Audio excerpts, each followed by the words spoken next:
बहुत सा सामान लिए डिग्री हॉस्टल के पास पहुंच जाते थे और तरह तरह के भयोत्पादक दृश्य उपस्थित करते थे। पेड़ पर से अंगारे बरसना, दूर पर लंबे लंबे भूतों का नाच, तरह तरह की चीखें चित्कार आदि। भूत प्रोग्राम के लिए हम डिग्री हॉस्टल के छात्र पहले से ही भूमिका तैयार कर रखते थे। अतिथियों और नवागत छात्रों से बड़े भय के प्रदर्शन के साथ यह कह रखा जाता था कि हम लोगों के हॉस्टल में सब सुविधाएं हैं, बड़ा सुंदर स्थान है, खुली हवा है, अच्छा वातावरण है। बस एक ही बड़ी खबर बात है कि यहाँ कभी कभी भूत दिखाई दे जाते हैं। यद्यपि भूतों से अभी तक हॉस्टल के किसी भी छात्र को कोई नुकसान, कोई बाधा नहीं पहुंची, मगर इससे क्या हुआ, डर तो लगता ही है। एक बार एक साहब जो जरा अधिक 30 मार खां बनते थे, जरा उधर को चले गए, तो फिर उन्हें इतने जोरों का बुखार चढ़ा कि मरते मरते बचे।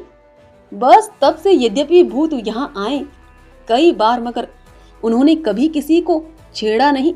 मगर है यह जगह बुतहा। ये सब बातें हम हॉस्टल के छात्र सीधे कभी अपने भूत प्रोग्राम के शिकार से या उसके सुनते हुए आपस में ही सरसरी तौर पर कर जाते थे। कोई यूं ही भूतों की प्रति उपेक्षा का भाव रखता, कोई चिंता प्रकट करता था, कोई यूं ही होगा हमें क्या कि लापरवाही का भाव रखता था। इस प्रकार हमारे भूत प्रोग्राम के शिकार के मन में भय की भूमिका डाल दी जाती। रात को यथासमय भूत प्रोग्राम शुरू होता और हम लोग महान भय का प्रदर्शन करते और अतिथियों और नवागंतुकों के भयभीत होने का आनंद लेते। आजाद मुझसे मिलने हॉस्टल में आए तो यार लोगों को इनको भी भूत प्रोग्राम का शिकार बनाने की सूझी।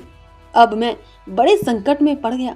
मैं ना तो अपने साथी छात्रों से ही कह सकता था कि इसके लिए भूत प्रोग्राम ऐसी कोई चीज नहीं होनी चाहिए, और ना आजाद से ही कह सकता था कि ये लोग इस प्रकार भूत प्रोग्राम करते हैं, क्योंकि यदि भूत प्रोग्राम विफल हो जाए तो साथी छात्र मुझसे बिगड़ते कि तुमने गद्दारी की, तुमने पहले से ही अतिथि को बता दिया, और फिर साथी छात्र मेरी बुरी गत बनाते।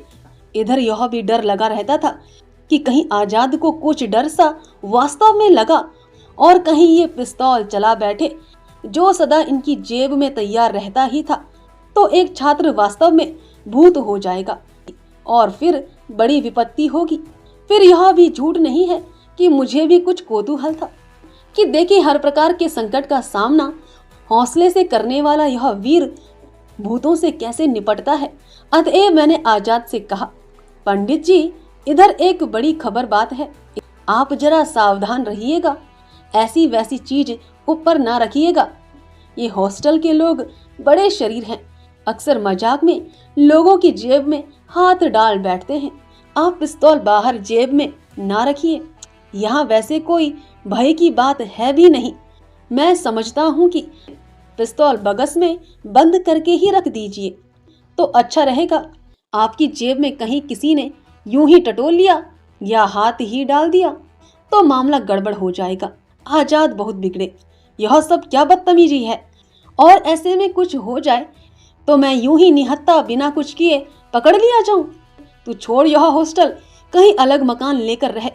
मैंने कहा, अब अलग मकान जब लिया जाएगा तब लिया जाएगा, आज तो परिस्थिति के अनुसार काम करना ही पड़ेगा।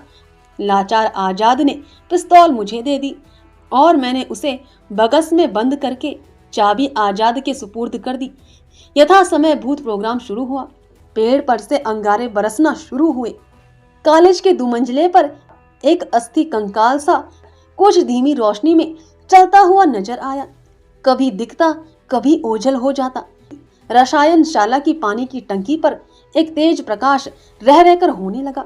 गैस प्लांट के पास भी ज्वालाएं सहसा जली और शांत हो गई और फिर जलने लगी, और हम लोगों ने भयभीत होने का प्रदर्शन किया। गर्मी के दिन थे, सब लोग बाहर खुले में चारपाई डाले पड़े सो रहे थे। आजाद वहीं पड़े थे। पहले तो वे चुपचाप पड़े रहे, जब एक साहब डर कर उनकी चारपाई पर गिर ही पड़े और कांपने लगे और उनकी घिंगी बंध गई। तब तो आजाद को उठना ही पड़ा। उन्होंने इधर उधर देखा।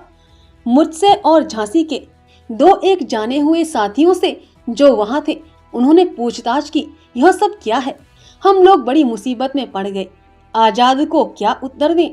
यदि हम लोग भयभीत होकर दिखाएं तो आजाद हमको बुज़दिल समझे और फिर हम लोग उनकी नजरों में गिर जाएं।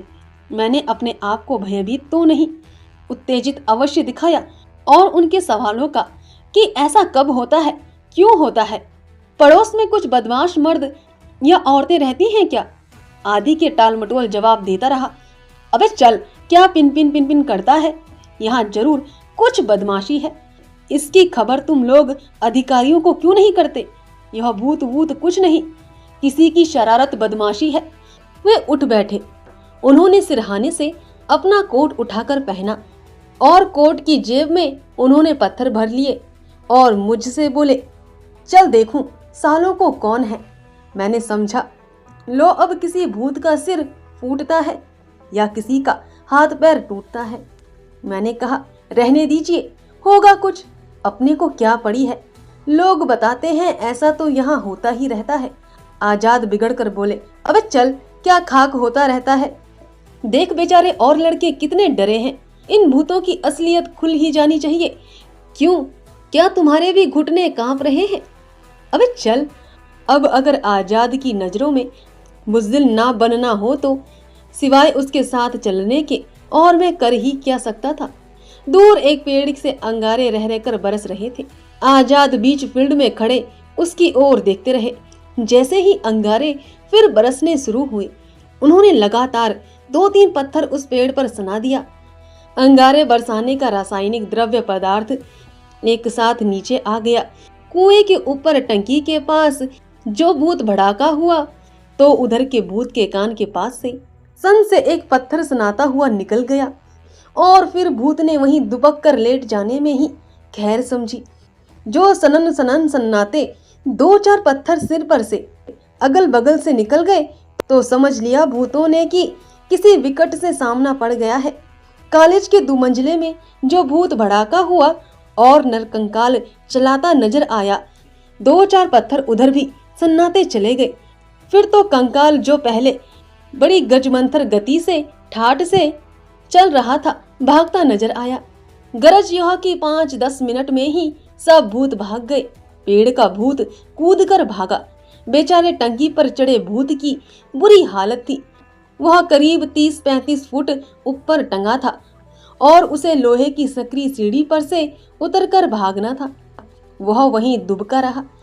हॉस्टल के छात्र कहते ही रहे, अरे क्या गजब कर रहे हैं, उधर मत जाइए, उधर मत जाइए, बड़ा खतरा है, बड़ा खतरा है। मगर आजाद ने मारे पत्थरों की वर्षा के भूतों को भगाकर ही छोड़ा। हम लोगों के पास अब इसके सिवाय कोई और चारा ना था कि तुरंत सब रहस्य प्रकट कर दें, नहीं तो 1-2 भागते हुए भूतों की खोपड़ी की खैर नहीं है। हम सब खिलखिलाकर हंस पड़े और आजाद को हमने पकड़ लिया। अरे जाने भी दीजिए, मारिए मत, अपने ही लोग हैं। आजाद भी हंसने लगे और रुक गए। फिर तो सभी भूत हॉस्टल में ही आ गए और भूत विजेता आजाद से मिलकर बहुत खुश हुए। हम लोगों ने टंकी वाले भूत को भी जाकर उतारा। बुरी हालत थी बेचारे की। कहने की आवश्यकता नहीं है कि हमारे ये हॉस्टल के साथी लोग, हम 2-3 को छोड़कर जो क्रांतिकारी पार्टी के सदस्य हो चुके थे, आजाद का सही परिचय तो जानते ही न थे। वे उन्हें मेरे एक मित्र झांसी के हरिशंकर के ही नाम से जानते थे। परंतु इस भूत विजय के बाद हॉस्टल में हरिशंकर का अच्छा सम्मान हो गया। आजाद ने भी इस भूत प्रोग्राम की बड़ी तारीफ की। भाई वाह, क्या खूब, बहुत अच्छा करते हो। इस प्रकार तुम लोग भूत वूत की एक घटिंग होने की बात बड़ी अच्छी तरह लोगों को समझा देते हो। तर्क और दलीलों से समझाने से कुछ नहीं होता। भूत का भय किसी के मन से निकाल देने का तुम्हारा यह तरकीब बहुत ही अच्छा है। बात यह है कि भूत की असलियत के ऐसे 2-4 किस्से मैं पहले अपनी आंख से देख चुका हूँ, इसलिए मैं नहीं डरा। इन सब बातों से आजाद ने मेरे हॉस्टल साथियों से अच्छा बराबरी का भाईचारा स्थापित कर लिया। उनके हृदय में ईर्ष्या या द्वेष की भावना नहीं जमने दी, जो पराजित या अशक्त के हृदय में विजेता या सशक्त के प्रति स्वभावता ही जम जाती है। मगर आजाद के आदेश अनुसार मुझे फिर हॉस्टल छोड़कर पास ही में एक मकान किराए पर लेकर रहना पड़ा। आजाद सदा संकट के सभी कर्मों में आगे रहते थे। दल के नेता के रूप में हम सभी लोग उसको सुरक्षित रखना चाहते थे। वे काकोरी कांड के फरार अभियुक्त थे, दल के नेता थे। उनके पकड़ने के लिए सरकार ने हजारों रुपयों के इनाम घोषित कर रखे थे। अतएव वे पार्टी के नेता ही नहीं, पार्टी की प्रतिष्ठा भी थे। अतएव यह स्वाभाविक था कि मामूली छोटे मोटे खतरे के कामों में उनका शरीक होना ठीक नहीं समझा जाता था। मगर आजाद को अलग सुरक्षित बैठे रहने में चैन ही नहीं पड़ता था। यह बात तो थी ही कि वे समझते थे कि मैं नेता समझा जाता हूँ, अतएव किसी और सदस्य की जान खतरे में डालने से पहले मुझे स्वयं खतरे में पड़ना चाहिए। परंतु वे जो हर छोटे बड़े खतरे में अपने को स्वयं डाल देते थे, इसका कारण संभवतः यह ही अधिक था कि उन्हें खतरे में ठंडे दिल से काम कर सकने के विषय में अपने ऊपर और किसी के भी ऊपर से अधिक विश्वास था।